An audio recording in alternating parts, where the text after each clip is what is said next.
ലോക്സഭാ തെരഞ്ഞെടുപ്പിൽ എഐഎംഐഎം ശക്തി മേഖലയായ ഹൈദരാബാദ് പിടിക്കാൻ പ്രത്യേക പദ്ധതിയുമായി ഇറങ്ങി തിരിച്ചിരിക്കുകയാണ് കോൺഗ്രസ്. ഡിസംബർ 28-ന് നഗരത്തിൽ ആരംഭിച്ച അഭയഹസ്തം പ്രജാപാലന പരിപാടിയിലൂടെ പാർട്ടിയുടെ സ്വാധീനം വർദ്ധിപ്പിക്കാനാണ് കോൺഗ്രസ് നേതാക്കളുടെ ശ്രമം. ഡിസംബർ 28-ന് പരിപാടി ആരംഭിച്ചതു മുതൽ തന്നെ കോൺഗ്രസ് നേതാക്കൾ പ്രജാപാലന കേന്ദ്രങ്ങൾ സന്ദർശിച്ച് ജനങ്ങളെ കാണുന്നുണ്ട്. തെരഞ്ഞെടുപ്പിൽ സർക്കാർ നൽകിയ വാഗ്ദാനങ്ങൾ ലഭിക്കാൻ അർഹരായവരെ കണ്ടെത്തുന്നതിന് വേണ്ടിയാണ് പ്രജാപാലന കേന്ദ്രങ്ങൾ സ്ഥാപിച്ചത്.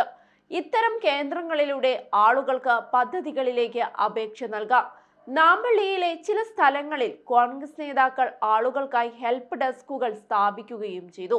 10 വർഷത്തിന് ശേഷം പാർട്ടി അധികാരത്തിലെത്തിയതോടെ പാർട്ടി പ്രവർത്തകരും വലിയ ആവേശത്തിലാണ്.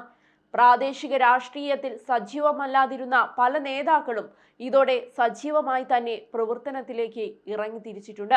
തങ്ങളുടെ കോട്ട നിലനിർത്താൻ സർവസജ്ജമായി എഐഎംഐഎം പ്രവർത്തകരും രംഗത്തിറങ്ങിയതോടെ ചിലയിടത്ത് സംഘർഷവും ഉണ്ടായിട്ടുണ്ട്.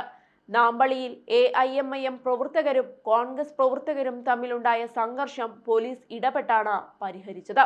കോൺഗ്രസ് പ്രവർത്തകർ അഭയഹസ്തം പ്രജാപാലന പരിപാടി കേന്ദ്രത്തിനുള്ളിൽ ഇരിക്കരുതെന്നാവശ്യപ്പെട്ട് എഐഎംഐഎം നേതാക്കൾ രംഗത്ത് വന്നതാണ് സംഘർഷത്തിന് ഇടയാക്കിയത്. സുൽത്താൻ ഷാഹിയിലെ സ്ഥിതി ഇതിലും ആശങ്കാജനകമായിരുന്നു. പരിപാടിയുടെ പുരോഗതി അവലോകനം ചെയ്യാൻ കോൺഗ്രസ് നേതാക്കൾ ഒരു കേന്ദ്രത്തിലേക്ക് എത്തിയപ്പോൾ സുൽത്താൻ ഷാഹിയിലെ കോൺഗ്രസ് നേതാക്കളും എഐഎംഐഎം പ്രാദേശിക നേതാക്കളും തമ്മിൽ ഏറ്റുമുട്ടി. പോലീസ് ഏറെ പണിപ്പെട്ടാണ് ഇവരെ പിരിച്ചുവിട്ടത്.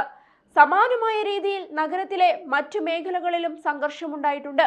ഒരു കാലത്ത് കോൺഗ്രസിന്റെ ശക്തമായ കേന്ദ്രമായിരുന്നു ഹൈദരാബാദ്. 1952 മുതൽ 80 വരെ 6 തവണ കോൺഗ്രസ് നേതാക്കൾ മണ്ഡലത്തിൽ നിന്നും തിരഞ്ഞെടുക്കപ്പെട്ടു. 71-ൽ മുൻ കോൺഗ്രസ് നേതാവിലൂടെ തെലങ്കാന പ്രജാസമിതി മണ്ഡലം പിടിച്ചെടുത്തിരുന്നു. 1984-ലാണ് സുൽത്താൻ സലാഹുദ്ദീൻ ഒവൈസി മണ്ഡലത്തിൽ നിന്നും ആദ്യമായി വിജയിക്കുന്നത്. ആദ്യ തവണ സ്വതന്ത്രനായിട്ടായിരുന്നു വിജയമെങ്കിൽ 1989 മുതൽ 99 വരെ 5 തവണ എഐഎംഐഎം പ്രതിനിധിയായി അദ്ദേഹം വിജയിച്ചു. 2004 മുതൽ അസദുദ്ദീൻ ഒവൈസിയാണ് ഹൈദരാബാദിന്റെ പ്രതിനിധി.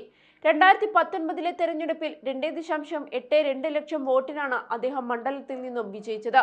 ബിജെപി രണ്ടാമതെത്തിയപ്പോൾ TRS 3-ഉം കോൺഗ്രസ് 4-മതുമായിരുന്നു.